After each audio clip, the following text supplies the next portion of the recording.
أعوذ بالله من الشيطان الرجيم. بسم الله الرحمن الرحيم.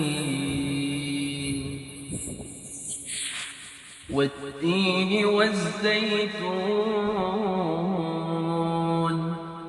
وطور سينين وهذا البلد الأمين. لقد خلقنا الإنسان في أحسن تقويم ثم رددناه أسفل سافلين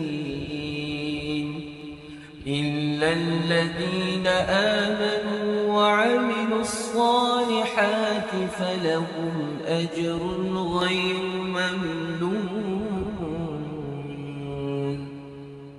فما يكذبك بعد بالدين؟